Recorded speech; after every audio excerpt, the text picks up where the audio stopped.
ইবলিস তার সিংহাসন গেড়েছে সাগরের উপরে। ইবলিসের সিংহাসন কিসের উপরে? বিশাল বড় সাগর আর মহাসাগরের উপরে ইবলিস শয়তান তার সিংহাসন নিয়ে বসা। প্রতিদিন সকালবেলায় শয়তানগুলোরে মানব রাজ্যে পাঠিয়ে দেয়, যা তোরা মানব রাজ্যে চলে যা, যে মানুষকে ওয়াসওয়াসা দেয়, ওয়াসওয়াসা দিয়ে খারাপ কাজ করা। সারাদিন খারাপ কাজ করার পরে কি কি ওয়াসওয়াসা দিল, কি কি খারাপ কাজ মানুষের মধ্যে ঘটালো, সন্ধ্যাবেলায় সব শয়তানে সেই ইবলিসকে বয়ান শোনায়। সন্ধ্যাবেলায় শয়তানগুলো এসে বলে, আমি এক লোককে দিয়ে মিথ্যা কথা বলিয়েছি। আরেক শয়তান বলে, আমি নামাজ কাজা করিয়েছি এক আল্লাহর বান্দাকে দিয়ে। আরেকজন বলে, আমি ওজনে কম দিয়েছি। আরেকজন বলে, আমি সুদের ব্যবসার মধ্যে টাকা লাগানোর ব্যবস্থা করে দিয়েছি। এক একজন এক একটা ওয়াসওয়াসা দিয়ে আল্লাহর মুমিন বান্দাদেরকে ধোঁকা দিয়েছে। এগুলোর ফিরিস্তি এসে সব শয়তানেরা ইবলিসকে শোনায়, কিন্তু কোনো কথাতে ইবলিসের মন ভরে না। কোন শয়তান এসে বলে, আমি তো এমন মদের আড্ডাখানায় নিয়ে গেছি আল্লাহর বান্দাদেরকে, এগুলো নামাজই পড়ে নাই, খালি মদ খেয়েছে। আবার কিছু শয়তান এসে বলে, আমি ক্যাসিনোতে নিয়ে গেছি, ওখানে খালি জুয়া খেলছে। আবার কিছু শয়তান এসে বলে, আমি বাজারের মধ্যে ফরমালিনের এই ওয়াসওয়াসা ঢুকাই দিস। একটার পর একটা শয়তানি ফিরিস্তি তারা ইবলিসকে শোনায়, কিন্তু কোনো কাজে ইবলিসের মন ভরাতে পারে না। একজন এসে বলে, আনা মা তারাকতুহু বাইনার রাজুলি ওয়া ইমরাআতি হাত্তা ফাররাকতু, আমি একজন ইমানদার নারী পুরুষের মধ্যে ঝগড়া লাগায়া ওই ঝগড়া বাড়াতে বাড়াতে বাড়াতে বাড়াতে তালাক পর্যন্ত নিয়ে গেছে। নাউজুবিল্লাহ পড়বেন না? শয়তান এবার তার উপর খুশি হয়ে যায়। সব শয়তানগুলোকে ঠেলে ইবলিস এই শয়তানকে কাঁধে তুলে নাচতে শুরু করে দেয়। কারণ মুমিন বান্দার সংসার যদি ভেঙে যায় শয়তান খুশি হয়ে যায়, আর মুমিন বান্দার সংসার টিকে থাকলে খুশি হয়ে যায় কে? এজন্য নীলফামারীর ভাইয়েরা, ঝগড়া করা যাবে না। দাম্পত্য জীবনকে সুখী করতে চাইলে ঝগড়াকে আমরা নো বলে দিব। ঝগড়া অনেক সময় হবে, কিন্তু এটাকে বাড়তে দেওয়া যাবে না, এটাকে আমরা স্পেস দিব না, ওইখানে থামাই দিতে হবে। রাজি আছেন তো সবাই? আল্লাহ রাসূল সাল্লাল্লাহু আলাইহি ওয়াসাল্লামের ফ্যামিলিতে ঝগড়া হতো। আম্মা জান আয়েশা রাদিয়াল্লাহু তাআলা আনহার সাথে আল্লাহ রাসূল সাল্লাল্লাহু আলাইহি ওয়াসাল্লামের ঝগড়া হতো, হাদিসে পাওয়া যায়। কিন্তু এগুলো ছিল মধুর ঝগড়া, সুন্দর ঝগড়া। সুবহানাল্লাহ পড়েন। আল্লাহর হাবিব বলেন, ইয়া আয়েশা ইন্নী লা আ'লামু ইযা কুনতি আন্নী রাদিয়া ওয়া ইযা কুনতি আলাইয়া গাদবা। ও আয়েশা, তুমি কখন আমার উপর রেগে থাকো সেটাও আমি বুঝি, আবার কখন খুশি থাকো সেটাও বুঝি। আম্মা যারা এসে বললেন, ইয়া রাসূলুল্লাহ, ইয়া হাবিবাল্লাহ, কেমন করে আপনি বুঝেন যে আমি আপনার উপর রেগে আছি, আবার কেমন করে আপনি বুঝেন আমি আপনার উপর সন্তুষ্ট আছি? বিশ্বনবী বললেন, আয়েশা, তুমি যখন আমার উপরে খুশি থাকো, আমার উপর যখন তুমি রাজি থাকো, তখন তুমি দোয়ার সময় এইভাবে দোয়া করো, ওয়া রাব্বি মুহাম্মদ, মুহাম্মাদের রব, আপনি আমাদের সব গুনাহগুলো মাফ করে দেন। আর যখন তুমি আমার উপর রেগে থাকো, তখন তুমি আমার নামটা মুখ দিয়ে উচ্চারণ করো না। আয়েশা, তখন তুমি দোয়ার সময় বলতে থাকো, ওয়া রাব্বি ইব্রাহিম, ইব্রাহিমের রব, আপনি আমাদের সব গুনাহগুলো মাফ করে দেন। যখন তুমি খুশি তখন আমার নামটা মুখে নাও, যখন তুমি আমার উপর রেগে থাকো তখন তুমি আমার নামটা মুখে নিতে চাও না। আম্মা জান আয়েশা বললেন, ইয়া রাসূলুল্লাহ, ইয়া হাবিবাল্লাহ, মা আহজুরু ইল্লা ইসমাক, আমি শুধু আমার মুখ থেকে আপনার নামটারে সরায় রাখি, আমার হৃদয় থেকে কোনোদিন আপনারে সরাতে পারি না। মা আহজুরু ইল্লা ইসমাক, নবী হে, আমি তো শুধু মুখ থেকে আপনার নামটারে বাদ দেই, আমার হৃদয় থেকে তো আপনারে বাদ দিতে পারি না। আমার হৃদয় পুরোটা জুড়ে শুধু আপনি আর আপনি। চিল্লায় পড়েন আল্লাহু আকবার। তার মানে আম্মা জান আয়েশাও আল্লাহ রাসূল সাল্লাল্লাহু আলাইহি ওয়াসাল্লামের উপর রেগে থাকতেন মাঝে মাঝে। বিশ্বনবী মাঝে মাঝে রাগ করতেন। একবার খুব বেশি রাগারাগি হয়ে গেল, অনেক ঝগড়া হয়ে গেল। এবার আল্লাহ রাসূল সাল্লাল্লাহু আলাইহি ওয়াসাল্লাম খেয়াল করলেন না, এত ঝগড়া তো করা ঠিক হবে না। তখন আল্লাহর হাবিব সাল্লাল্লাহু আলাইহি ওয়াসাল্লাম বললেন, আয়েশা চলো মিটমাট করি। কি করি? হ্যাঁ, মিউচুয়াল করি না, মিটমাট। এই যে ঝগড়া লাগলে আবার যে মিলায় দেয়, এটা কি বলেন আপনারা নীলফামারীতে? মিটমাট। আল্লাহ হাবিব সাল্লাল্লাহু আলাইহি ওয়াসাল্লাম বলেন, আয়েশা চলো আমরা মিটমাট করি, আমরা আর ঝগড়া না করি। আম্মা জান আয়েশা বললেন, ঠিক আছে চলেন মিটমাট করি। বিশ্বনবী বলেন, ঠিক আছে একজনকে নিয়ে আসি যে দুজনের মাঝে মিটমাট করাই দিবে। কারে নিয়ে আন? ওমরে ফারুককে নিয়ে আসি। আম্মা জান আয়েশা বলে, না, ওমরু গলিদ, ওমরের মেজাজ গরম, আমার ভয় লাগে। সুবহানাল্লাহ পড়বেন না? বিশ্বনবী বললেন তাহলে তোমার আব্বারে নিয়ে আসি, কই নিয়ে আসেন, আব্বারে খুব ভালো লাগে। বিশ্বনবী বললেন ঠিক আছে, তোমার কথাই রইল, ওমরকে ডাকবো না, তোমার আব্বা আবু বকরকে নিয়ে আসবো।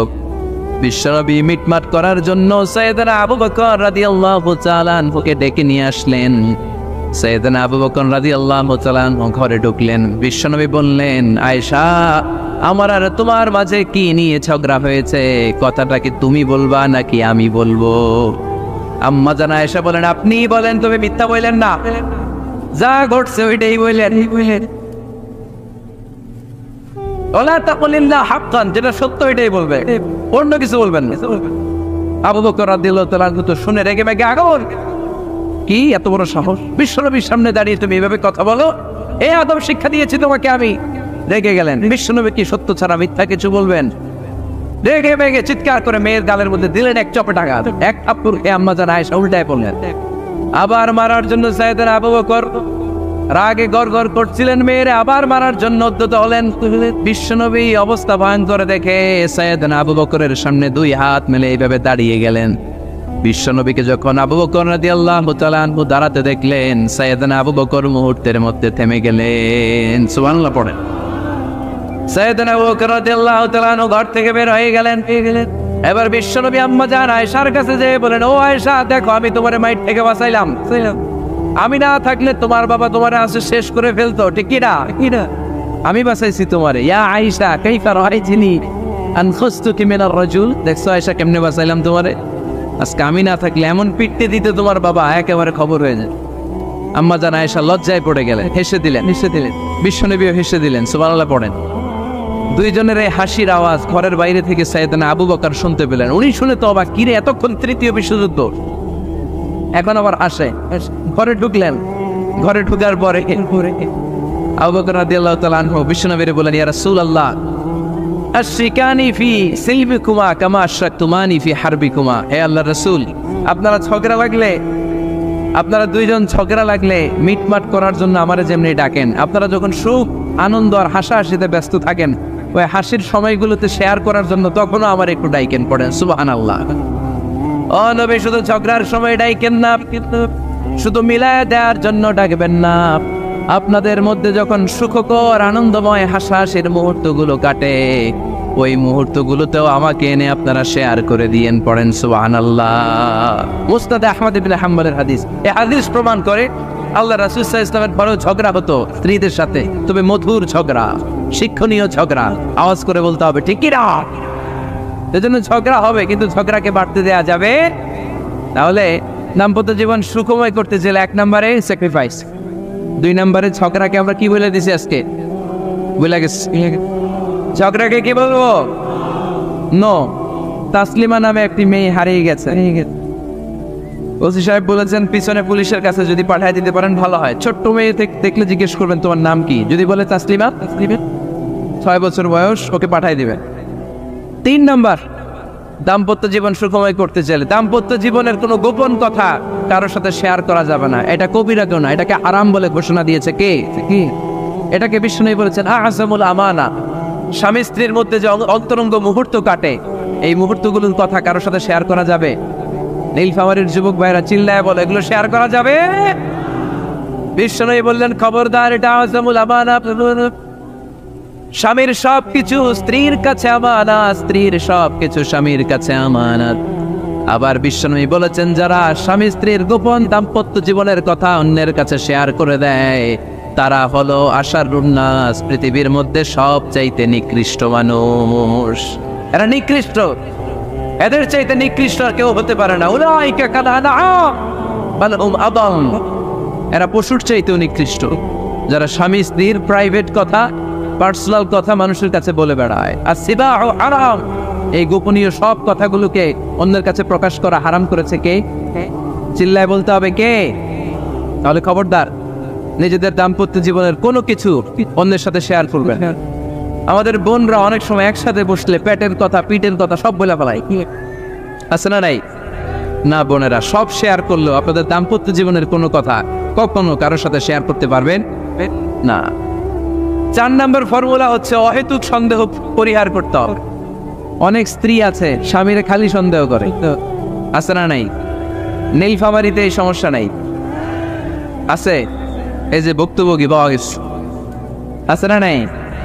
আছে। খালি সন্দেহ করে, এই তুমি ওদিকে তাকালে কেন, ওই বেটির দিকে তাকাইলে কেন, এই তোমার মোবাইল দাও, কারে ফোন দিলা দেখি, এই ফেসবুকের পাসওয়ার্ড দাও দেখি কি করছে, দেখি মেসেঞ্জারে কার সাথে চ্যাটিং করছে, আছে না নাই? এই যে অহেতুক সন্দেহ আপনার ফ্যামিলিটারে জাহান্নামের টুকরা বানায় দিন। আবার অনেক স্বামী আছে স্ত্রীকে খালি সন্দেহ করে, এদিকে তাকালে সন্দেহ করে, ওদিকে তাকালে সন্দেহ করে, বাসায় থাকলেও সন্দেহ, বাইরে গেলেও সন্দেহ, এরকম আছে না নাই? না, অহেতুক সন্দেহ এটা পরিহার করবেন। এই সন্দেহ খুব খারাপ জিনিস। আমি ব্যক্তিগতভাবে অনেক কেস এরকম হ্যান্ডেল করেছি, এসে বলে হুজুর খালি সন্দেহ করে, এটা একটা রোগ। এটা কি আপনার ফ্যামিলিটারে শেষ করেছে। এই জন্য অহেতুক সন্দেহ পরিহার করবেন। হ্যাঁ, সত্যি যদি পরকীয়ার কোনো ঘটনা ঘটে থাকে ওটা নিয়ে বসেন, ফেস টু ফেস কথা বলেন, ফ্যামিলি মিটিং করেন, সরাসরি সেটেল করার চেষ্টা করেন। কিন্তু অহেতুক সন্দেহ একটা রোগ, এই রোগ থেকে আল্লাহ তুমি দাম্পত্য জীবনকে বাঁচাও, আমরা আওয়াজ করে পড়বো আমিন। 5 নাম্বার, স্বামী স্ত্রী একে অপরকে আল্লাহর বিধান স্মরণ করায় দিবে। স্বামী যদি ফজরের সময় ঘুমায় থাকে, স্ত্রী ডেকে দেওয়ার দরকার আছে না নাই? আবার স্ত্রী যদি ঘুমায় থাকে, স্বামীর ডেকে দেওয়ার দরকার আছে না নেই? কোন স্বামী যাবে জান্নাতে, তার স্ত্রী যাবে জাহান্নামে, আবার স্ত্রী হবে জান্নাতি, স্বামী যাবে জাহান্নামে। এরকম আমরা চাই নাকি? আমরা যখন জান্নাতে যাব, আমার স্ত্রীর হাত ধরে একসাথে জান্নাতে ঢুকতে চাই, ঠিক কিনা? ঠিক কিনা? আবার আমার স্ত্রী যখন জান্নাতে যাবে, সে একা ঢুকতে পছন্দ করবে? এজন্য আমরা দুনিয়াতে যেমনি এক ছাদের নিচে, এক জায়গায়, এক বাড়িতে, জান্নাতেও আমরা এক বাড়িতে থাকতে চাই। আওয়াজ করে বলতে হবে, ঠিক কিনা? এজন্য গবেষকরা বলেছে স্বামী স্ত্রীর ভালোবাসাটাকে তারা বলে লাভ পিরামিড। কি পিরামিড? লাভ পিরামিড। এই ত্রিভুজ আকৃতির। কিরে ভাই? আচ্ছা, লাভ পিরামিড, ত্রিভুজ আকৃতি, ট্রায়াঙ্গেল। আপনারা ত্রিভুজ চিনেন? চিনেন? কথা কয় না। ত্রিভুজের কয় কোণা? কয় কোণা? 3 কোণা। এই যে এরকম, তাই না? তাই না? এই জন্য স্বামী স্ত্রীর ভালোবাসাটাকে বলে লাভ পিরামিড। উপরে এরকম সমুদ্রের মতো না, উপরে থাকে আল্লাহ, আর ডানে স্বামী, বায়ে স্ত্রী। এই 2 কোণায় স্বামী স্ত্রী, আর উপরের কোণায় আল্লাহ। স্বামী স্ত্রী যদি আল্লাহর আনুগত্যের দিকে যেতে চায়, যতই তারা the couple come to Allah, they come closer to each other। তারা যদি আল্লাহর কাছাকাছি যায়, তারা নিজেরাও কাছাকাছি হয়, ঠিক কিনা? ঠিক কিনা? তারা আল্লাহর কাছে যেতে যেতে যেতে যেতে আল্লাহর ইবাদতে যদি একেবারে আল্লাহর কাছে চলে যায়, তারা নিজেরাও কাছাকাছি চলে যায়, ঠিক কিনা? ঠিক কিনা? আর তারা আল্লাহর আনুগত্য থেকে যত দূরে সরে, তারা নিজেরাও নিজেদের থেকে তত দূরে সরে পড়ে। চিল্লায় বলেন ঠিক কিনা? লাভ পিরামিড এটা। এই জন্য the closer the couple comes to Allah, the closer the couple comes to each other। কাপল স্বামী স্ত্রী আল্লাহর ভালোবাসা নিজের মধ্যে যত গাঢ় করবে, আল্লাহর আনুগত্য যত বেশি করবে, আল্লাহর ইবাদত যত করবে, নিজেরাও তত কাছাকাছি আসবে। আর আল্লাহর যত বলবে, নিজেদের মধ্যে বড় বড় ফারাক করে দিবে কে? তাহলে এই 5টা বিষয় স্বামী স্ত্রীর উভয়ের উপর বর্তায়। এগুলো মেনে চললে দাম্পত্য জীবনকে সুখময় করে দিবে কে? আল্লাহ। এবার আমরা শুনবো আমাদের বোনদেরকে, যে ডান দিকে আমি শুনলাম আমাদের বোনদের বিশাল প্যান্ডেল, আছে না নাই? আচ্ছা, আজকে বোনদের দিয়ে শুরু করি। স্ত্রীদেরকে আল্লাহ কি দায়িত্ব দিয়েছে একটা ফ্যামিলিকে সুন্দর করতে, একটা দাম্পত্য জীবনকে সুন্দর করতে? স্ত্রীর 1 নম্বর দায়িত্ব হচ্ছে she should make a comfort to her husband। স্ত্রীর উচিত স্বামীর জন্য ঘরটাকে প্রশান্তির নীড় বানিয়ে রাখা। কি বানিয়ে রাখা? প্রশান্তির নীড়। স্ত্রী হওয়া উচিত এমন, যাকে দেখলে স্বামীর চোখ জুড়ায়, স্বামীর প্রাণ জুড়িয়ে যায়, স্বামীর হৃদয়টা ঠান্ডা হয়ে যায়, ঠিক কিনা? আর স্ত্রীর দিকে তাকালে যদি মেজাজ গরম হয়ে যায়, মেজাজ খিটখিটে হয়ে যায়, ঝামেলা আছে না নাই? ঝামেলা আছে। এজন্য মেহরবানি করে আমাদের বোনরা যারা, এমন কোনো কাজ করবেন না যেটা স্বামীর মেজাজকে খিটখিটে করে দেয়। কারণ আল্লাহ তাআলা আপনাদেরকে তৈরি করেছে লিতাসকুনু ইলাইহা, স্বামী আপনার কাছে গেলেই যেন তার হৃদয়টা প্রশান্ত হয়ে যায়, ঠিক কিনা? অনেক স্ত্রী আছে না জেনে না বুঝে স্বামীর সাথে এমন খিটখিটে মেজাজ দেখায়, যেটা স্বামীর জন্য মেনে নেওয়া কষ্টকর। আমি একটা জরিপে পড়েছি, পৃথিবীর অনেক স্বামী স্ত্রীর কারণে হার্ট অ্যাটাক করে মারা যায়, আছে না নাই? এই তো ভুক্তভোগী পাওয়া গেছে। স্বামীর জন্য একটা ত্রাস হয়ে দাঁড়ায় স্ত্রী, ত্রাস। অনেক স্বামী আছে স্ত্রীর এরকম আচরণের কারণে, অতিরিক্ত প্রেসার ক্রিয়েট করার কারণে স্ত্রীদেরকে ভয় পায়। অবশ্য নীলফামারীর কোনো স্বামী তার স্ত্রীরে ভয় পায় না। ভয় পায় স্ত্রীরে ভয় পান কে কে দেখি?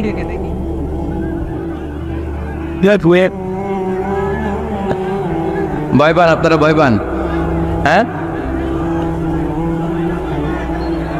এক অফিসের বড় সাহেব তার স্ত্রীরে খুব ভয় পায়, প্রচন্ড ভয় পায়। তো সে মনে মনে ভাবলো, দেখি আমার অফিসের যারা স্টাফ আছে, ম্যানেজাররা আছে, এরা কতটুকু ভয় পায়, এরা ভয় পায় কিনা। তো একদিন সকালবেলা অফিসের সব স্টাফগুলোর একসাথে দাঁড় করায় বলতেছে, এই আপনারা যারা যারা আপনাদের স্ত্রীদেরকে ভয় পান তারা ডান দিকে যান, আর যারা স্ত্রীকে ভয় পান না এরা বাম দিকে যান। অফিসের সব কর্মচারী ডান দিকে চলে গেছে, সবাই ভয় পায়, একজন শুধু বাম দিকে। বাম দিকে কয়জন ভয় পায় না, আর যারা ভয় পায় এরা ডান দিকে, ডান দিকে সবাই। তো বড় সাহেব ভাবছে, আলহামদুলিল্লাহ আমার অফিসে একজন হইলেও বীর পুরুষ আসছে। তো বীর পুরুষের কাছে যেয়ে বলে, ঘটনা কি, আপনি মোটেও ভয় পান না? কয়, স্যার প্রতিদিন অফিস করার জন্য যখন ঘর থেকে বের হয় আমার বউ আমারে বলে দেয়, খবরদার সবাই যেদিকে যায় তুমি কিন্তু ওইদিকে যাইবা না, সবাই যেদিকে যায় তুমি ওইদিকে গেলে খবর আছে। বড় সাহেবকে খবরদার, এটা তো আরো ডরায়, ঠিক কিনা? এজন্য বোনদেরকে বলবো, লিতাসকুনু ইলাইহা, এমন ভাবে আপনি আপনার স্বামীর সামনে নিজেকে প্রেজেন্ট করেন যাকে আপনাকে দেখলে আপনার স্বামীর চোখ জুড়িয়ে যায়, হৃদয়টা প্রশান্ত হয়ে যায়, আপনাকে দেখলেই আপনাকে ভালোবাসতে মনে চায়, ঠিক কিনা? এজন্য রব্বুল আলামিন বলেন, আমি নারীদেরকে তৈরি করেছি লিতাসকুনু ইলাইহা, যেন পুরুষেরা স্ত্রীদের সংস্পর্শ যখন পায় পুরুষদের হৃদয়টারে প্রশান্ত করে দেয় কে? রব্বুল আলামিন বলেছেন, খাদিজার জন্য জান্নাতে আমি এমন একটা ঘর বানিয়েছি যেই ঘরের মধ্যে কোনো বিশৃঙ্খলা নাই।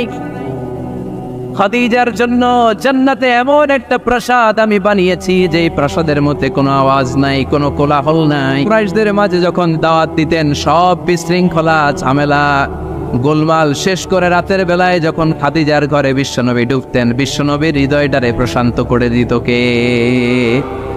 আম্মাজান খাদিজা বিশ্বনবী সাল্লাল্লাহু আলাইহি ওয়াসাল্লামের জন্য এমন ঘর উপহার দিয়েছেন যেই ঘরে বিশ্বনবী আসলে বিশ্বনবীর হৃদয়টা ঠান্ডা হয়ে যেত। সুবহানাল্লাহ পড়েন। অনেক স্ত্রী আছে স্বামী ঘরে ঢুকলেই ঘরে আটা নাই, রুটি নাই, চাল নাই, ডাল নাই, এটা লাগবে ওইটা লাগবে, ওখানে যেতে হবে, একটার পর একটা ফিরিস্তি বলে বেড়ায়, আছে না নাই? না, এটা করবেন না। আপনার কি লাগবে এই সব দায়িত্ব আল্লাহ তাআলা স্বামীকে দিয়েছে, স্বামীকে জানাবেন, তবে ধীরে সুস্থে ধীরে সুস্থে স্বামীর জন্য ঘরটাকে এমন করে রাখতে হবে যেন ঘরে ঢুকলেই স্বামীর হৃদয়টারে প্রশান্ত করে দেয় কে? এজন্য স্ত্রীর প্রথম দায়িত্ব ঘরটারে প্রশান্তির নীড় বানানো। এখানে কি আবার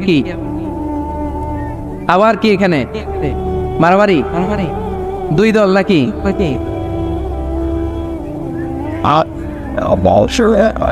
আপনাদের মনোযোগ আসছে না গেছে? কষ্ট হচ্ছে? হ্যাঁ, অনেক রাত হয়ে গেছে তো, প্রায় 10:30। হ্যাঁ, তাকবীর পড়েন, লিল্লাহে তাকবীর। তো কিছু লোক ওঠা বসা শুরু করলেন কেন? হ্যাঁ, 1 নাম্বার 2 নাম্বার 3 নাম্বার নাই তো আবার? হ্যাঁ, 1 নাম্বার নাকি পেশাব করা, 2 নাম্বার নাকি টয়লেটে যাওয়া, 3 নাম্বার নাকি এইটা। বিড়ি খান আপনারা? বিড়ি আর সিগারেটের সাথে মুসলমানের সম্পর্ক আছে না। কোন মুসলমান সিগারেট খেতে পারে, বিড়ি টানতে পারে? কারণ এটা এমন একটা খাবার যে খাবার টয়লেটে ঢুকেও খাওয়া যায়। সিগারেট ছাড়া কোনো খাবার টয়লেটের ভেতরে খাওয়া যায়? কথা বলেন, খাওয়া যায়। এবং সিগারেট পৃথিবীর এমন খাবার যে খাবারের গায়ে এই খাবারের বদনাম লেখা থাকে, ঠিক কিনা? সিগারেট ছাড়া পৃথিবীর কোনো খাবারে ওই খাবারের বদনাম আছে? কথা বলেন। ধরেন আপনাদের নীলফামারীতে নতুন 1 প্যাকেট বিস্কিট বেরোচ্ছে, যে বিস্কিটের গায়ে লেখা এই বিস্কিট খাওয়ার 1 ঘন্টার মধ্যে ডায়রিয়া শুরু হবে। ওটা খাইবেন কে কে? খাবেন আপনারা? কি বলবেন দোকানদারে, তোর বিস্কিট তুই খা, তোর ডায়রিয়া হোক, ঠিক কিনা? কিন্তু সিগারেটের গায়ে কিন্তু লেখা থাকে স্মোকিং কজেস ক্যান্সার, ধূমপান স্বাস্থ্যের জন্য ক্ষতিকর, ধূমপান কর্কট রোগের কারণ, ধূমপান করলে এটা বিষপানের শামিল। এই সিগারেট এটা তৈরি হয় তামাক পাতা থেকে, টোবাকো প্ল্যান্ট। এই তামাক পাতা চাষ হয় নাকি নীলফামারীতে? হ্যাঁ, বাংলাদেশে সবচেয়ে বেশি, সবচেয়ে বেশি নীলফামারীর কোন থানায়? সদরে, শহর অঞ্চলে। আচ্ছা, এই তামাক পাতার চারদিকে বেড়া দেওয়া লাগে না, জানেন? কারণ ছাগলও মুখ দেয় না। তো যেটা ছাগলে খায় না ওটা মানুষ খাইতে পারে? আওয়াজ করে বলেন। তাহলে ঝগড়ারে যেমনি আজকে আমরা নো বলে দিলাম, এই সিগারেট, এই মাদক, এগুলাকে আজকের প্রোগ্রাম থেকে আমরা নো বলে দিব। পারা যাবে? মাদককে আমরা নো বলে দিলাম। আওয়াজ করে বলেন, মাদক আর সিগারেটকে কি বললাম? নো। আল্লাহ তুমি বুঝার তৌফিক দান করো, আমরা পড়ি আমিন। একটা সুখী দাম্পত্য জীবনের জন্য স্ত্রীর 2 নাম্বার দায়িত্ব হচ্ছে স্বামীকে ইন্সপায়ার করা, স্বামীকে সাহস যোগানো, পিছন থেকে ড্রাইভিং পুশের মতো কাজ করা। কারণ স্বামীকে যখন স্ত্রী সাহস যোগায়, স্বামীর সাহস বেড়ে যায়, ঠিক কিনা? আল্লাহর হাবিব সাল্লাল্লাহু আলাইহি ওয়াসাল্লামের কাছে কোরআনের আয়াত নাযিল হলো, ইকরা বিসমি রাব্বিকাল্লাযী খালাক, খালাকাল ইনসানা মিন আলাক, ইকরা ওয়া রাব্বুকাল আকরাম الذي علم بالقلم علم الإنسان ما لم يعلم। পড়েন আল্লাহু আকবার। সূরাতুল আলাকের 5 আয়াত হেরা গুহায় যখন নাজিল হয়ে গেল, বিশ্বনবী সাইয়েদনা জিবরাইলকে নিজ আকৃতিতে দেখলেন, পা থেকে মাথা পর্যন্ত দেখে বিশ্বনবী ভয় পেয়ে গেলেন। বিশ্বনবী সাল্লাল্লাহু আলাইহি ওয়াসাল্লাম জীবনে দুইবার সাইয়েদনা জিবরাইল আলাইহিস সালামকে ওনার আসল আকৃতিতে দেখেছিল। আওয়াজ করে বলতে হবে, কয়বার? এক হচ্ছে মেরাজ রজনীতে সিদরাতুল মুনতাহায়, 2 হচ্ছে প্রথম যখন কোরআনের আয়াত নাজিল হয়, বিষ্ণু ইসা ইসলাম দেখলেন বিশাল একজন ব্যক্তি, পাটা হচ্ছে হেরা গুহায় আর মাথাটা হচ্ছে আকাশের উপরে। এই বিশাল একটা লোক, সে কোরআনের 5 আয়াত নিয়ে এসেছে সূরাতুল আলাক, আর বলতে শুরু করেছে, ইয়া মুহাম্মদ ইকরা, আপনি পড়ুন, আপনি পড়ুন, আপনি পড়ুন। 3 বার পড়ার আদেশ করার পরে বিষ্ণু ইসা ইসলাম পড়তে আরম্ভ করলেন, ইকরা বিসমি রাব্বিকাল্লাযী খালাক, খালাকাল ইনসানা মিন আলাক, ইকরা ওয়া রাব্বুকাল আকরাম আল্লাযী আল্লামা বিল কলম আল্লামাল ইনসানা মা লাম ইয়ালাম। বিষ্ণু ইসা ইসলাম পড়তে আরম্ভ করলেন। প্রথম কোরআনের আয়াত যখন নাজিল হয়ে গেল, বিষ্ণু ইসা ইসলাম ভয় পেয়ে গেলেন। হাত নাড়াচ্ছেন কেন আপনারা? হ্যাঁ, কি স্ক্রিনে দেখা যায়? আহারে কি আনন্দ, আকাশে বাতাসে সবাই খুশির ঠেলায়, খুশিতে আনন্দে ঠেলায় না? আল্লাহর হাবিব সাল্লাল্লাহু আলাইহি ওয়াসাল্লাম ভয় পেয়ে গেলেন।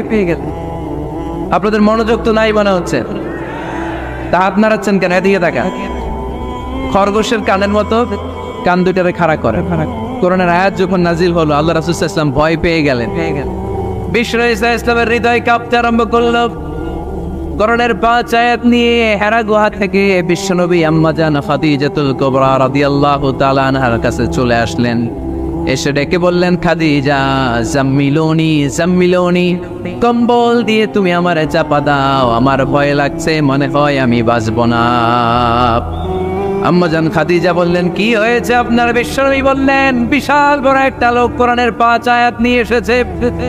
ওই লোকের পা হেরা গুহার মধ্যে, মাথাটা আকাশের উপরে, এত বিশাল সত্তা, বিশাল কোন মানুষ জীবনে আমি দেখি নাই। এসে সে পরিচয় দিয়েছে সে নাকি জিব্রাইল ফেরেশতা। বিশ্বনবী বললেন, মনে হয় আমি বাঁচব না, আমার জ্বর চলে এসেছে, আমার হৃদয়ের মধ্যে কাঁপুনি শুরু হয়েছে, তুমি আমারে কম্বল দিয়ে চাপা দাও। আম্মা জান খাদিজা বললেন, ও নবী ভয় পাবেন না, আমার আল্লাহ কোনোদিন আপনারে অপমান করবেন না। সুবহানাল্লাহ পড়েন। ওয়াল্লাহি ওয়াল্লাহি লা ইউখজিকাল্লাহু আবাদা। নবী গো, আল্লাহ আপনার অপমান করবেন না, কারণ আপনার মধ্যে এমন এমন ভালো ভালো গুণ আছে, এই গুণাবলীগুলি যে মানুষের মধ্যে থাকে তাকে আমার রব কোনোদিন অপমান করতে পারে না। চিল্লায় বলেন ঠিক কি না? নবী হে, ইন্নাকা লা তাসিলুর রাহিমা, আপনি আত্মীয়তার সম্পর্ক বজায় রাখেন। ও নবী তাসদুকুল হাদিসা, সব সময় আপনি সত্য কথা বলেন। ওয়া তাহমিলুল কাল্লা, আপনি মানুষের বোঝা টেনে দেন। ওয়া তাকসিবুল মা'দুমা, যার উপার্জন করার কেউ নাই, নিজে গায়ে খেটে আপনি তারে উপার্জন করে দেন। ওয়া তুআইনু আলা নাওয়াইবিল হক, সত্য যেখানে বিপন্ন সেখানে আপনি সাহসী সৈনিকের মতো দাঁড়িয়ে যান। সুবহানাল্লাহ। রব্বুল আলামিন বলেন, উন্না লিবাসুল লাকুম ওয়া আনতুম লিবাসুল লাহুন। ও নারীরা, তোমরা তোমাদের স্বামীদের পোশাক, আর তোমাদের স্বামীরা হলো তোমাদের পোশাক। পোশাক যেমনি লজ্জাস্থানকে ঢেকে রাখে, ঈমান ইজ্জতের হেফাজত করে, আব্রু ঢেকে রাখে, তেমনি স্বামী তার স্ত্রীর চরিত্রের হেফাজত করে, স্ত্রী তার স্বামীর চরিত্রের হেফাজত করে। পোশাক যেমনি সুন্দর, স্ত্রীর চোখে স্বামী সুন্দর, স্বামীর চোখে স্ত্রী সুন্দর। পোশাক যেমনি মানুষকে আরাম দেয়, প্রশান্ত করে দেয়, স্বামী আর স্ত্রী একে অপরের সংস্পর্শ পেলে তাদের হৃদয়টাও প্রশান্ত হয়ে যায়, ঠিক কিনা? এজন্য আল্লাহ তাআলা পোশাকের সাথে তুলনা করেছেন। পোশাক একে অপরের পোশাক, পোশাক চামড়ার সাথে লেগে থাকে না, আলাদা থাকে, কি থাকে। তার মানে স্বামী স্ত্রী সম্পর্কটা এরকম মিলেমিশে ভালোবেসে একাকার, ঠিক কিনা? আর নিসাউ শাকাইকুর রিজাল, নারীরা পুরুষদের কাউন্টার পার্ট। নারী হচ্ছে পুরুষের সহযোগী। এই পৃথিবীর এই সভ্যতা, এই সিভিলাইজেশন, এই উন্নয়ন, এই ডেভেলপমেন্ট, এটা শুধু পুরুষরা করে নাই। এই উন্নয়নের অংশীদারিত্বে আমাদের বোনদের, নারীদেরও হাত আছে না নাই? এজন্য কাজী নজরুল বলেছেন, এ বিশ্বে যা কিছু সুন্দর চিরকল্যাণকর, অর্ধেক তার করিয়াছে নারী, অর্ধেক তার নর। চিল্লায় বলেন ঠিক কিনা? এজন্য এই মহাবিশ্বের এই সভ্যতায় আপনাদের যেমনি অবদান, আমাদের বোনদের অবদান আছে না নাই? আছে। স্বামী স্ত্রী এই দুজন মিলে এই বিশ্ব সভ্যতা তৈরি হয়েছে। এজন্য দুজনের মধ্যে সম্পর্ক হবে পোশাকের মতো। পোশাক যেমনি দেহের সাথে লেগে থাকে, স্বামী স্ত্রীর মধ্যে এরকম সুসম্পর্কের দরকার আছে না নাই? আচ্ছা, আজকে আমরা জানার চেষ্টা করব কি করে স্বামী আর স্ত্রীর মধ্যে এই সুসম্পর্ক বাড়ানো যায়, ইনক্রিজ করা যায়। কি করে আমাদের মধ্যে মারামারি, কাটাকাটি, ঝগড়া, ডিভোর্স এই রেটটা কমানো যায়, এ ব্যাপারে আমাদের জানার দরকার আছে না নাই? ইসলামী শরিয়া স্বামী স্ত্রী প্রত্যেককে ইন্ডিভিজুয়ালি আলাদা আলাদা কিছু দায়িত্ব দিয়েছে। স্বামীকে কিছু দায়িত্ব দিয়েছে, আবার স্ত্রীকে কিছু দায়িত্ব দিয়েছে, আবার উভয়কে কিছু দায়িত্ব দিয়েছে। আমরা শুরুতে স্বামী স্ত্রীর উভয়কে আল্লাহ তাআলা কি দায়িত্ব দিয়েছে এটা জানবো। তারপরে স্ত্রীদেরকে আল্লাহ তাআলা কি দায়িত্ব দিয়েছেন সেটা জানবো। সবশেষে স্বামীদেরকে আল্লাহ তাআলা কি দায়িত্ব দিয়েছে সেটা জানবো। এই দায়িত্বগুলো পালন করার মধ্য দিয়ে দাম্পত্য জীবনকে সুখময় করে দিবে কে? আল্লাহ। শুরুতে আমরা জানবো দ্য কালেকটিভ রেসপন্সিবিলিটি, যৌথ দায় দায়িত্ব কি আছে স্বামী আর স্ত্রীর, কেমন করে দাম্পত্য জীবনকে সুখময় শান্তিময় করতে হয়। একটা দাম্পত্য জীবন কলহমুক্ত করতে চাইলে, সুখময় করতে চাইলে সর্বপ্রথম স্বামী স্ত্রীর যেটা খেয়াল রাখতে হবে সেটা হচ্ছে স্বামী স্ত্রীর উভয়ের স্যাক্রিফাইসের মানসিকতা থাকা লাগবে।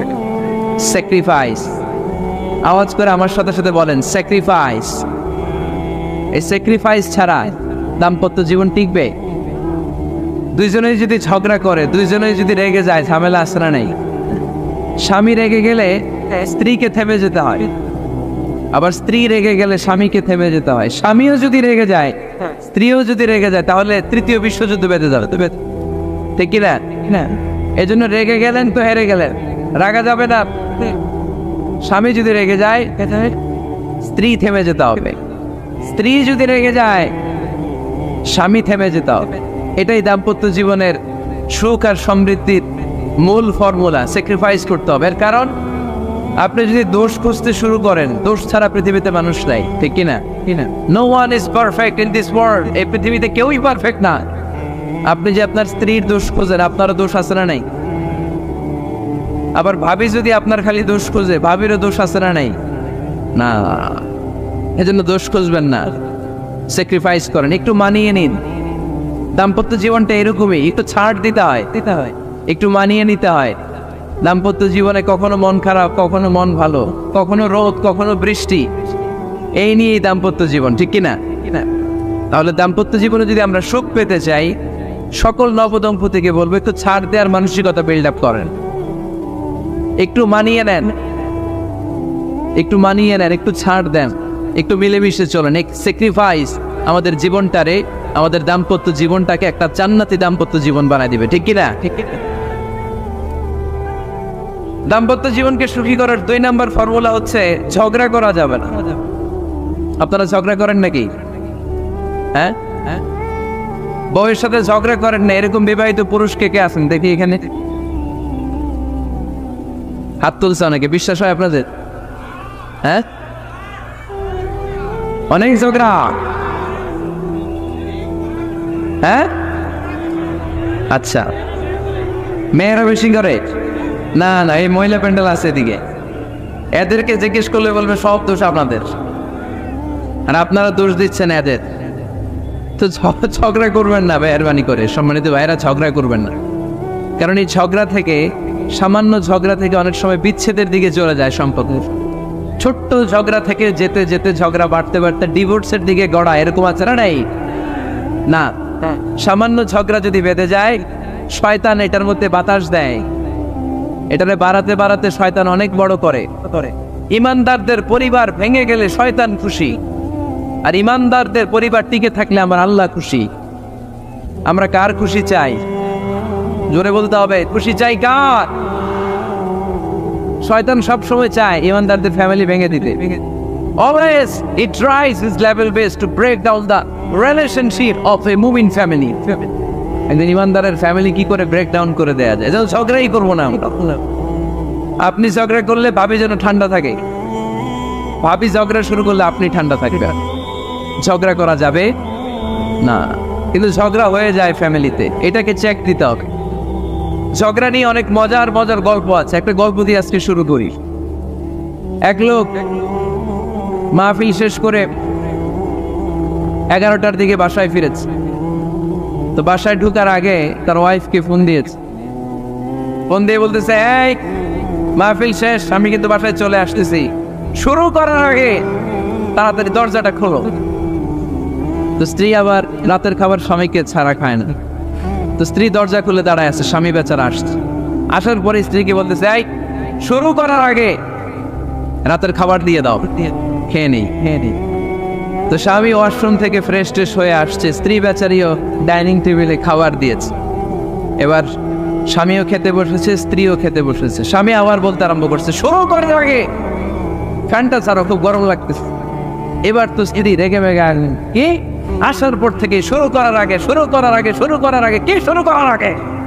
স্বামী বলতেছে, এই তো শুরু হয়ে গেল, এই শুরু হয়ে গেল। মানে কি? ঝগড়া। নীলফামারীর ভাইয়েরা, এটা শুরু করা যাবে না। শুরু করবেন আপনারা, ঝগড়া করবেন। আমাদের ফ্যামিলিগুলো থেকে ঝগড়াকে আজকে থেকে আমরা নো বলে দিলাম। মানে না, ঝগড়াকে কি বললাম?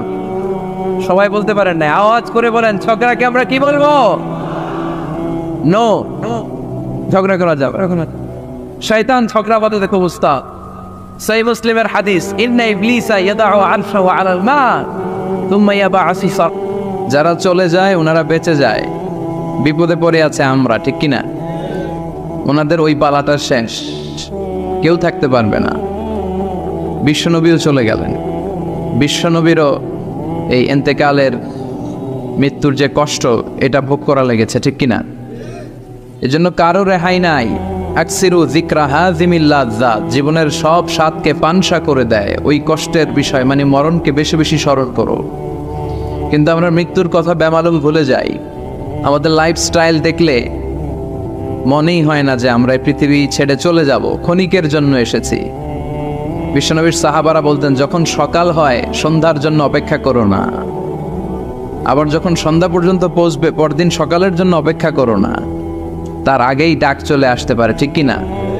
আবার বিশ্বনবী বলতেন, নামাজে যখন দাঁড়াও, সাল্লু সালাতান মুআদ্দিয়া, মনে করো এটাই তোমার জীবনের হতে পারে শেষ নামাজ। পারফর্ম দ্য সালাহ as if this is your last and final prayer, এমন ভাবে সালাত পড়ো মনে করো হতে পারে এটা জীবনের শেষ নামাজ। এজন্য কেউ থাকতে আসি নাই, চলে যাব। আমার নানা ভাই যেমনি চলে গেলেন আমরাও চলে যাব, ঠিক কিনা? শুয়ে আছেন আমাদের পাশেই, আমরা দোয়া করি আল্লাহ তাআলা ওনার কবরটাকে তুমি জান্নাতুল ফেরদাউসের বাগান বানাও, ওনার কবরের সাথে জান্নাতের একটা কানেকশন তৈরি করে দাও। আমার নানা ভাইয়ের যে স্বপ্নগুলো ছিল, যে অসমাপ্ত কাজগুলো ছিল, এগুলো যেন বর্তমান পীর সাহেব গোলাম পরওয়ার সাঈদী আরাফাত উনি আপনাদের সবাইকে একসাথে নিয়ে অসমাপ্ত কাজগুলো যেন সমাপ্ত করতে পারে, আমরা দোয়া করি। আমরা আওয়াজ করে পড়ি আমিন। আজকের এই প্রোগ্রামের সভাপতিত্ব করছেন মাওলানা গোলাম পরওয়ার সাঈদী আরাফাত, পীর সাহেব আড়াইবাড়ি দরবার শরীফ, কুমিল্লা। আল্লাহ পাক ওনার যোগ্যতাকে আরও বাড়িয়ে দিক। আপনাদের সবাইকে নিয়ে আড়াইবাড়ি দরবারের যত দায়িত্ব আছে সবগুলো দায়িত্ব যেন সুচারুরূপে উনি পালন করতে পারে, আল্লাহ তৌফিক দান করুন। আমার আগে কথা বলেছেন হযরত মাওলানা আল্লামা সাদিকুর রহমান আজহারি সাহেব, এর আগে কথা বলেছেন আমার আরেক নানা ভাই গোলাম সরওয়ার সাঈদী পীর সাহেব। দরবারের অনেক বড় বড় উলামায়ে কেরাম আজকে কথা রেখেছে, যারাই কথা রেখেছে নিশ্চয়ই কোরআন থেকে কথা বলেছে। সবগুলো কথা যেন আমরা আমল করতে পারি, আল্লাহ তুমি তৌফিক দাও। এই মাহফিলগুলোর অ্যারেঞ্জমেন্ট করা হয় যাতে আমাদের জীবনের পরিবর্তন আসে। আমরা আসলে ভুলে গেছি যে আমরা চলে যাব, মাটির কবরে কিন্তু আমাদের সবাইকে যেতে হবে, ঠিক কিনা? একদিন মাটির ভেতরে হবে ঘরে মন আমার, কেন বন্ধ দালান ঘর, প্রাণ পাখি উড়ে যাবে পিঞ্জর ছেড়ে, ধরা ধামে সবই রবে তুমি যাবে চলে, বন্ধু বান্ধব যত মাতা পিতা দ্বারা সুত সবই হবে তোমার পরে মন আমার, কেন বন্ধ দালান ঘর, একদিন মাটির ভেতরে হবে ঘরে মন আমার, কেন বন্ধ দালান ঘর, ঠিক কিনা? চলে যেতে হবে। এজন্য এটা যেন আমাদের মাথায় থাকে যে আমরা থাকতে আসি নাই, আমাদের আখিরাতটা যেন সুন্দর হয়, সবসময় এই চিন্তা রাখতে হবে। আমাদের মোরাল বেসিস, আমাদের ethical level is going down, ইখলাস তাকওয়া ইজ গোয়িং ডাউন। আল্লাহর উপর ভয়, আল্লাহর উপর অগাধ বিশ্বাস এবং আস্থা দিন দিন আমাদের কমছে, আর দুনিয়াকে পাওয়ার লোভ আমাদের বাড়ছে, ঠিক কিনা? কিন্তু আমরা থাকতে আসি নাই, চলে যাব। আমাদের অনেক লাগবে। গোটা বিশ্বে দেখবেন যে একটা প্রতিযোগিতা মানুষের মধ্যে, ছুটছে মানুষ পাগলের মতো, আরো লাগবে, আরো টাকা লাগবে, আরো সম্মান লাগবে, আমার আরো দাপট লাগবে, আরো জায়গা লাগবে, আরো ফ্ল্যাট লাগবে, আছে না নাই?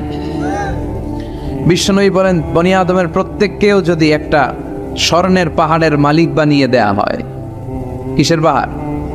কথা বলেন। আচ্ছা, একটা স্বর্ণের পাহাড়ের মালিক যদি আপনি হন, আপনার পুরো 14 পুরুষ মিলে ওই স্বর্ণের পাহাড় যদি বিক্রি করেও খান, ওই পাহাড়ের অর্ধেকও শেষ করতে পারবেন?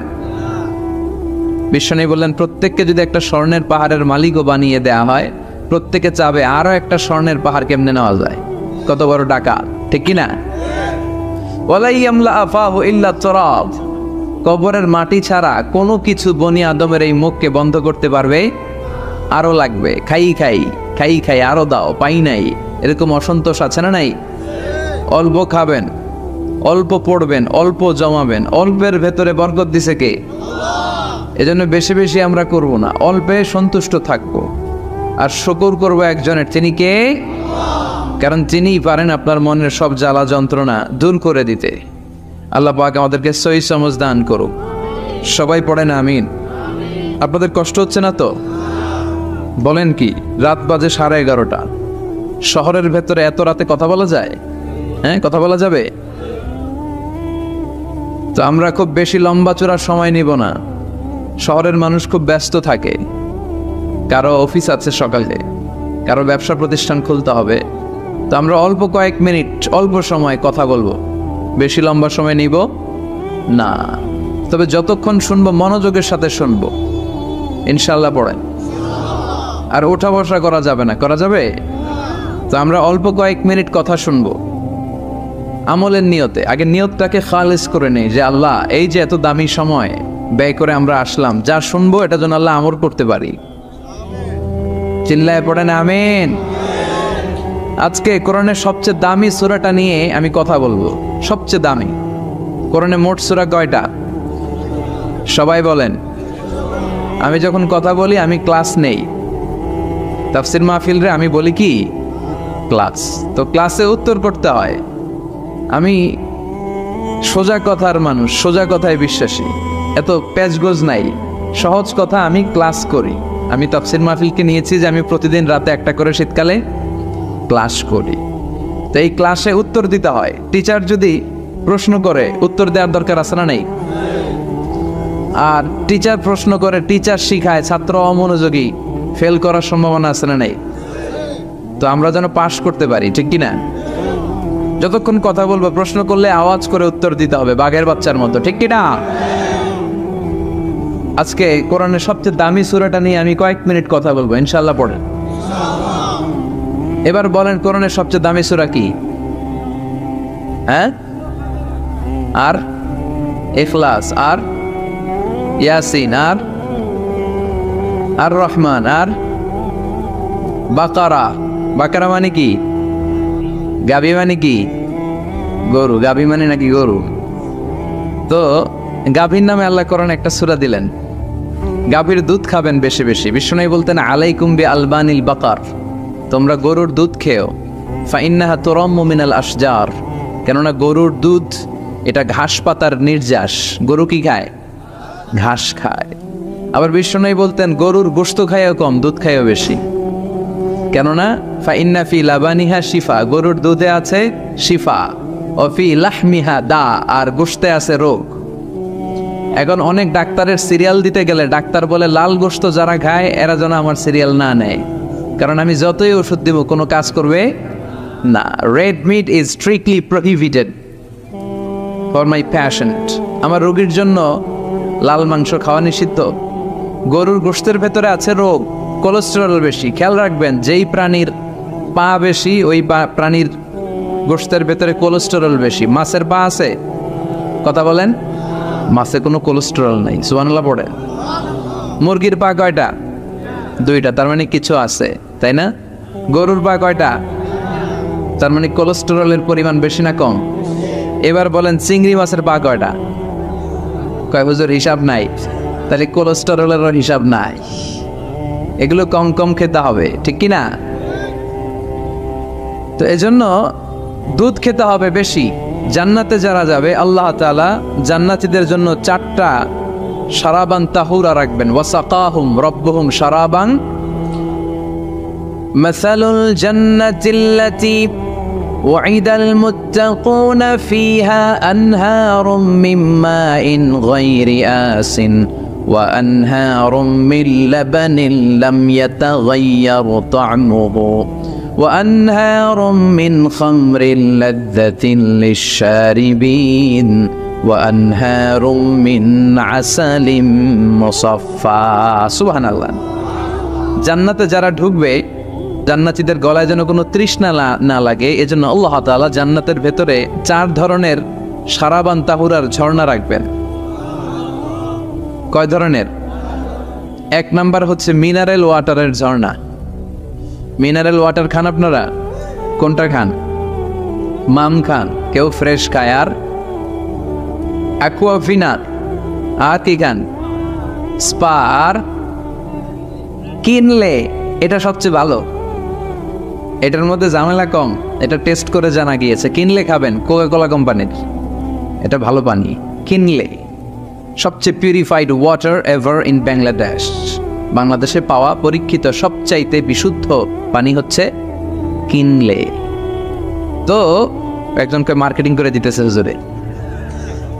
ভালো জিনিসের প্রশংসা করতে হয়, ঠিক কিনা? তো জান্নাতে যারা যাবে তাদের জন্য আল্লাহ তাআলা 4 ধরনের শারাবান তাহুরা রাখবে। সুবহানাল্লাহ কইবেন না?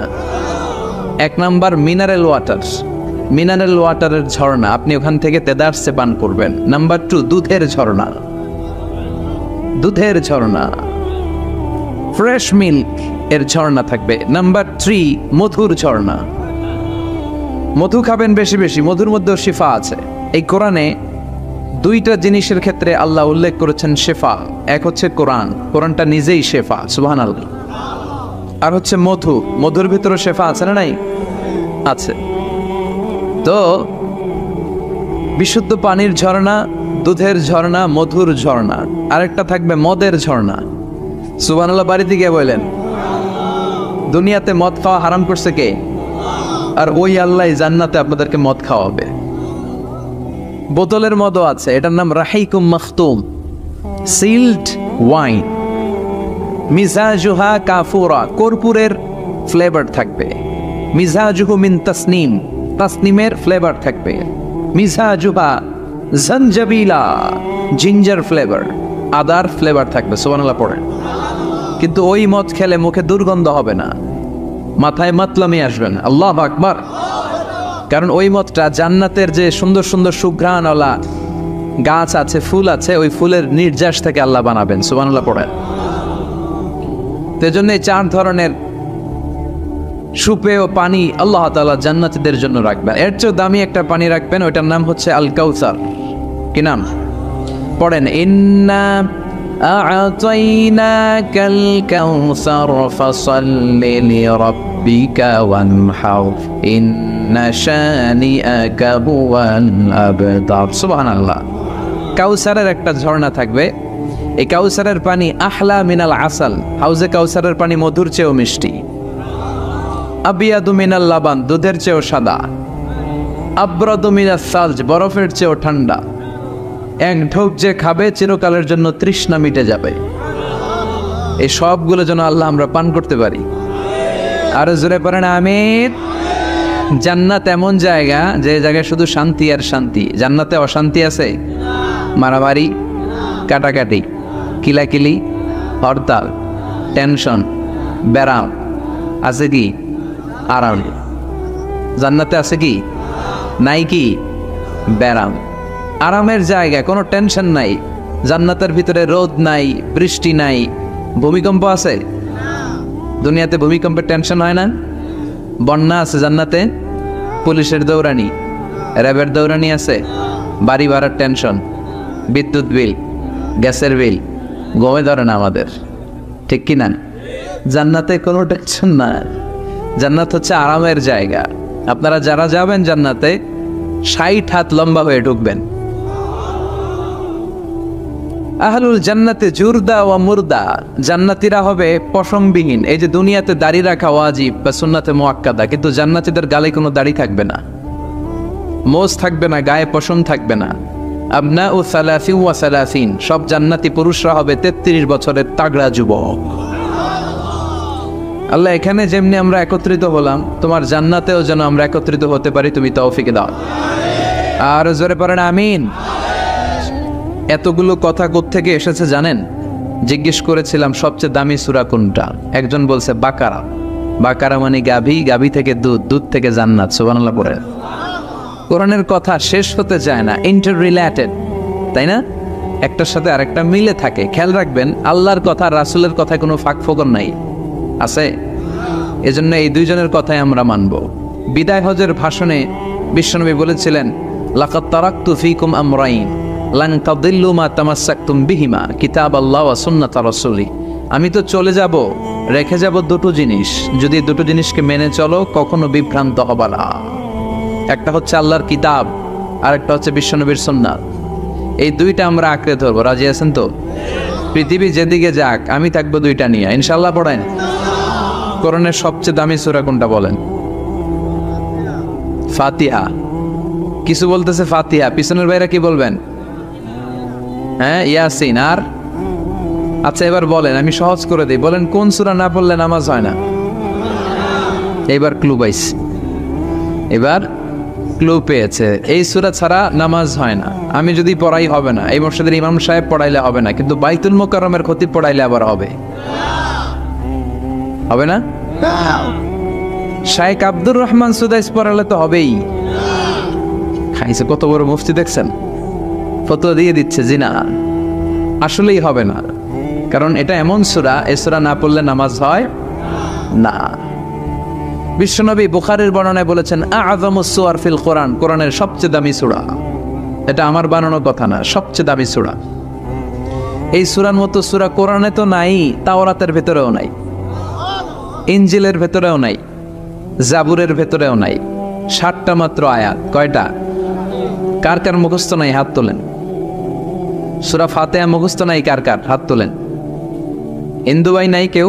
আমাদের অনেক মাহফিলে হিন্দুরা আসে, হিন্দুদেরও মুখস্থ। সুবহানাল্লাহ কইবেন না? আমি একবার লঞ্চের ভেতরে তুফানে পড়ছিলাম, তো লঞ্চ ডুবে যাবে তুফানের ধাক্কায়। তো দেখলাম লঞ্চের ভেতরে শুধু মুসলমানরাই জিকির করে না, হিন্দুরাও জিকির করে। তুফান থেমে যায়, জিকিরও থেমে যায়। কত বড় ডাকাত! তুফান শুরু, জিকিরও। সবার মুখে এক চিৎকার, বাঁচাও। আমি বললাম কে বাঁচাবে? হুজুর আমনে। ভাবছে আমি দোয়া কালাম বললে বেঁচে যাবে, তো আমি বললাম আমি যে বাঁচাবো, আমারে বাঁচাবে কি? মনে রাখবেন, কেউ বাঁচাতে পারে না, একজন ছাড়া। চিৎকার করে বলতে হবে তিনি কে। কোরআনের সবচেয়ে দামি সূরার নাম সবাই বলেন। এই সূরাতুল ফাতিহার মাত্র 7টা আয়াত। কয়টা আয়াত? এই 7টা আয়াত নিয়ে কয়েক মিনিট একটু আল্লাহর রাস্তায় কুরবানি করা যাবে না? কান দুইটা খরগোশের মতো খাড়া করে। খরগোশ কান খাড়া করে শোনে, এজন্য খুব পিন ড্রপ সাইলেন্ট, পিন পতন নীরবতাও খরগোশ কান দিয়ে শুনতে পায়। এই সূরাটা হচ্ছে আউয়ালুস সূরা নাযালা কামিলান মিনাল কোরআন, কোরআনের সর্বপ্রথম নাজিল হওয়া পূর্ণাঙ্গ সূরা। এই সূরার আগে কোন সূরা পূর্ণাঙ্গ একসাথে নাজিল হয় নাই। কোন সূরার 5 আয়াত, 10 আয়াত, 20 আয়াত। আপনারা যে এখন সুন্দর কোরআন দেখতেছেন, বিশ্বনবীর সময় কি এই কোরআন ছিল? না। 23 বছরের লম্বা জিন্দিগিতে বিশ্বনবীর কাছে এই কোরআন নাজিল হয়েছে। পরবর্তীতে এটার কম্পাইলেশন করা হয়েছে, scripture, holy scripture, the Quran, whereof there is no doubt, no suspicion in it, and a guidance to those who are muttaqin. এটা এমন বই যেটাতে আল্লাহ কোনো ভুল রাখে নাই, মুত্তাকিনদের জন্য এটা পথ নির্দেশিকা হিসেবে আল্লাহ পাঠিয়েছে। পড়েন সুবহানাল্লাহ। তো সূরাতুল ফাতিহার আগে অনেক সূরা নাজিল হয়েছে, কিন্তু একটু একটু করে, পুরোটা একসাথে না। এই সূরাটা পুরোটা একসাথে সর্বপ্রথম নাজিল হয়েছে। এজন্য এই সূরাটারে আবার বলে ফাতিহাতুল কিতাব, মানে preface of the book, introductory সূরা। কোরআনটা খুললেই সর্বপ্রথম আপনার নজরে যে সূরাটা পড়বে, সূরাটার নাম সবাই বলেন সূরাতুল ফাতিহা।